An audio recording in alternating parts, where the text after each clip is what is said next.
बिस्मिल्लाहिर्रहमानिर्रहीम अस्सलाम वालेकुम। आज हम बना रहे हैं बहुत ही ज़बरदस्त किस्म का चिकन पुलाव। ये हम यखनी के बगैर बनाएंगे, लेकिन ये इतना अमेजिंग है, बिल्कुल देगी स्टाइल में है और आपको देग का टेस्ट आएगा इसको खाते हुए। और चिकन भी इतना ज़बरदस्त है, बहुत टेंडर चिकन है और ये बहुत ज़्यादा फ्लेवरफुल है। आप लोगों ने इस तरीके से एक दफ़ा रेसिपी को ट्राई करेंगे तो आपको मज़ा आ जाएगा, आप लोग यखनी पुलाव को भूल जाएंगे। तो चलें जी, रेसिपी को शुरू करते हैं। सबसे पहले हमने कढ़ाई लेनी है, कोई बड़ा बर्तन लेना है। ये मैं 1.5 किलो की रेसिपी बना रही हूँ, तो उसके हिसाब से हमने इसमें 1.5 कप ऑयल का ऐड करना है। जब ऑयल अच्छी तरह से गर्म हो जाएगा तो इसमें 2 प्याज ऐड करने हैं। ये मीडियम साइज़ के 2 प्याज हैं। प्याज को आपने हिलाना है, इसको फ्राई करेंगे अच्छे तरीके से। इसको हमने गोल्डन करना है, इसको बहुत ज़्यादा हमने वाइट नहीं रखना। इसको थोड़ा सा ज़्यादा कलर देंगे क्योंकि हमें थोड़े से तेज़ कलर में पुलाव चाहिए। प्याज को अच्छी तरह से फ्राई करेंगे। इसको मीडियम फ्लेम पे हमने फ्राई करना है और इसको बिल्कुल जलाना नहीं है, लेकिन इसका कलर तेज़ होना चाहिए। ये देखें जी, काफ़ी गोल्डन हो चुका है। इसमें अब चिकन ऐड करेंगे। ये 1.5 किलो चिकन है, जितना चावल हो आपने उतना ही चिकन डालना है। चिकन की क्वांटिटी आप ज़्यादा कर सकते हैं, लेकिन आपने कम चिकन नहीं डालना, फिर चावलों का टेस्ट अच्छा नहीं बनता। ये 1.5 किलो चिकन है, इसको हमने प्याज में और ऑयल के साथ अच्छी तरह से फ्राई करना है। इसको आपने तकरीबन 7 से 8 मिनट के लिए फ्राई करना है।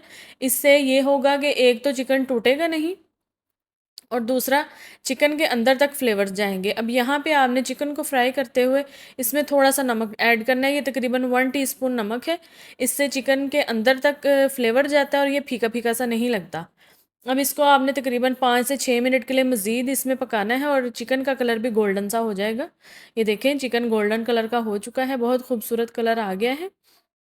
हम चिकन को हम जितना भी पकाएंगे तो ये बिल्कुल नहीं टूटेगा। जब भी आप चिकन को फ्राई करके पकाते हैं या सालन में या पुलाव वगैरह में, तो टूटता नहीं है। ये देखिए, इस तरह से हो चुका है। अब इसके अंदर हम खड़े स्पाइसेस ऐड करेंगे। ये खड़े मसाले हैं।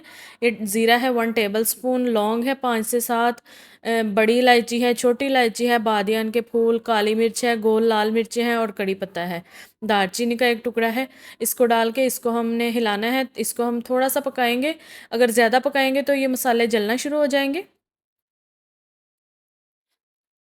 अब ये 3 टमाटर लिए हैं, बड़े साइज़ के टमाटर हैं। इसको आप लोग चाहें तो ग्राइंड करके ऐड कर सकते हैं, चाहे तो इसी तरह काट के डाल सकते हैं। क्योंकि अभी ये मसाला भुनेगा तो ये टमाटर बिल्कुल मेल्ट हो जाएंगे। ये जिंजर गार्लिक का पेस्ट है, ये भी हमने 1.5 टेबलस्पून ऐड करना है। चावल के हिसाब से हम सारी चीज़ें ऐड करेंगे। ये है सब्ज़ मिर्चों का पेस्ट, ये तकरीबन 10 से 15 सब्ज़ मिर्चें हैं। 2 चम्मच आपने भर के डाल देने हैं। ये अब नमक डालेंगे। हाँ, 1 टीस्पून हम पहले डाल चुके हैं। अब यहाँ चावल के हिसाब से हम नमक डालेंगे। ये है तकरीबन 3 चम्मच मैंने नमक के डाले हैं, 3 टेबलस्पून। ये सुरख मिर्च का पाउडर है, ये 1 टेबलस्पून ऐड किया है मैंने। आपको ज़्यादा स्पाइसी खाना है तो आप ज़्यादा भी मिर्चें डाल सकते हैं।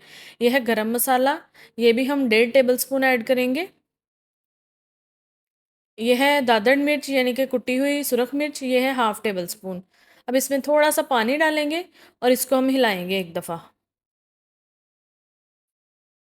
इसको एक दफ़ा हिलाने के बाद आपने इसको पकने के लिए रख देना है। चाहे तो आप इसको वैसे भी पका सकते हैं, लेकिन अगर आप इसको कवर करके हल्की आग पे पकाएंगे तो फिर चिकन भी जल्दी गल जाएगा और सारे मसाले आपस में यकजान हो जाएंगे। इसकी बहुत अच्छी सी ग्रेवी बन जाएगी।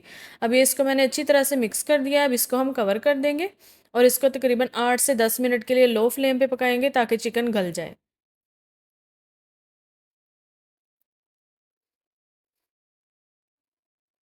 ये देखें जी, तकरीबन 10 मिनट हो चुके हैं। चिकन हमारा अच्छे तरीके से गल चुका है। चिकन को आपने ओवर कुक नहीं करना, क्योंकि अभी ये पानी के साथ और चावल को जब दम देंगे उसमें भी थोड़ा सा गलेगा। तकरीबन 90% से 95% तक चिकन हमारा गल चुका है। अब ये जो इसमें एक्स्ट्रा पानी है उसको थोड़ी सी तेज़ आग करके खुश्क कर देंगे और फिर इसके अंदर हम लोगों ने पानी ऐड करना है।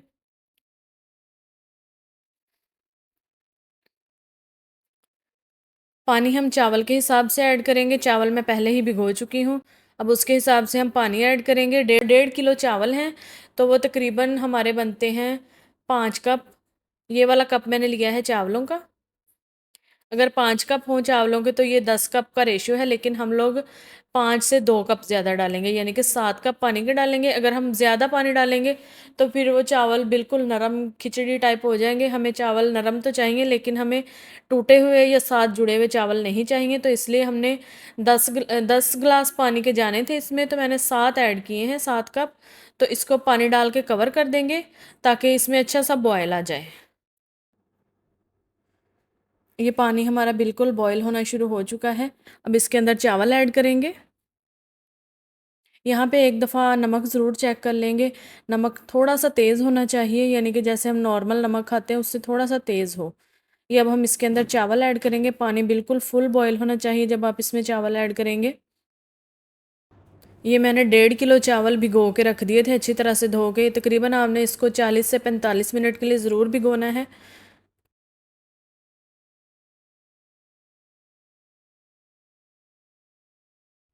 अब इसको एक दफ़ा हिला देंगे और इसको हमने कवर करना है तकरीबन 2 से 3 मिनट के लिए, क्योंकि हमने पानी इसमें बहुत ज़्यादा नहीं डाला।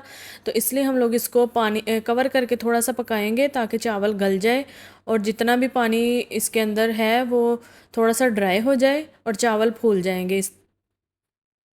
ये देखिए, इसको मैंने कवर कर दिया है। अब तकरीबन 3 मिनट के लिए भी मीडियम से हाई फ्लेम पे पकेगा। ये देखें, चावल ने पानी सोख कर लिया है काफ़ी ज़्यादा। और थोड़ा सा अब हम इसको कवर को उतार के पकाएंगे। यहाँ पे आप लोगों ने इसको बहुत एहतियात से हिलाना है ताकि चावल टूटे नहीं हमारे। अब ये आपने पानी जो है ना इसको ड्राई करना है। और ये वाला पानी जो होता है चावल के अंदर, इसको आपने बिल्कुल ड्राई नहीं करना। ये थोड़ा थोड़ा सा इस तरह से चावल के अंदर रहना चाहिए। और जब भी चावलों को दम देंगे तो उसके नीचे आपने तवा ज़रूर रखना है। इससे जो नीचे चावल लगते हैं वो नहीं लगते और बहुत अच्छा सा दम आता है। ये देखिए, चावलों के अंदर अभी हल्का हल्का सा पानी है। तो अब इसको हम थोड़ा सा गार्निश कर देंगे। ये टमाटर, मिर्चें और धनिया वगैरह इसके ऊपर मैं डालूंगी। ये टोटली ऑप्शनल है, आप लोग चाहें तो ऐड कर सकते हैं, वरना आप इसको स्किप कर दें। इससे चावल की लुक भी अच्छी आ जाती है और जो लोग कच्ची सब्जियां वगैरह खाना पसंद करते हैं उनको ये बहुत पसंद आता है। तो इस तरह से आपने गार्निश कर लेना है हल्का सा और फिर इसको हम दम लगा देंगे। दम लगाने के लिए आपने कोई भी किचन टॉवल या पोना वगैरह लेके उसको गीला करना है और इस तरह से कवर के ऊपर अच्छी तरह से लपेट के उसको रखना है। तो फिर इसके ऊपर हम थोड़ा सा कोई वेट रखेंगे, कोई भी चीज़ हो आपके पास तो आपने इसके ऊपर रख देनी ताकि अच्छी तरह से स्टीम आए। अब इसको पहले 4 मिनट के लिए हमने मीडियम फ्लेम पे थोड़ी सी तेज़ आग पे पकाया था ताकि स्टीम बन जाए। फिर मैंने इसको तकरीबन 8 से 10 मिनट के लिए लो फ्लेम पे रखा है। अब ये दम खोल दिया है, इसको एकदम से नहीं हिलाएंगे। इसके अंदर से 5 मिनट के लिए स्टीम निकलने देंगे, क्योंकि जब फ़ौरन चावलों के हिलाते हैं तो वो नरम हो जाते हैं, तो वो एकदम से टूटना शुरू हो जाते हैं। अब ये तकरीबन 7 से 8 मिनट हो चुके हैं। तो ये देखिए कितना खिला खिला सा अलग अलग चावल है बिल्कुल। इस तरह से आप लोग एक दफ़ा रेसिपी को ट्राई करें, बहुत मज़े के बनते हैं ये वाले राइस।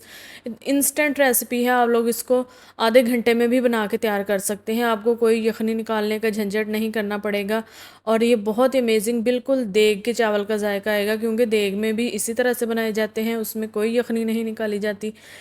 तो आप लोग इसको गरम गरम दही या रायते वगैरह के साथ सर्व करेंगे तो ये बहुत ही मज़े के लगते हैं। दोपहर को आपने इसको बनाना है, सैलड रायते के साथ सर्व करें, बहुत ही अमेजिंग बनते हैं। बहुत ज़बरदस्त रेसिपी है। वीडियो पसंद आई हो तो वीडियो को लाइक कमेंट शेयर कर दें। अब मैं आऊँगी किसी अच्छी सी नई वीडियो के साथ, तब तक के लिए दुआ में याद रखिएगा और चैनल को सब्सक्राइब करना नहीं भूलना। इंस्टाग्राम पे भी फॉलो कर लें, इधर मैं आईडी मेंशन कर दूँगी। तो चलें जी, अब मिलते हैं किसी अच्छी सी नई वीडियो के साथ, तब तक के लिए अल्लाह हाफिज़।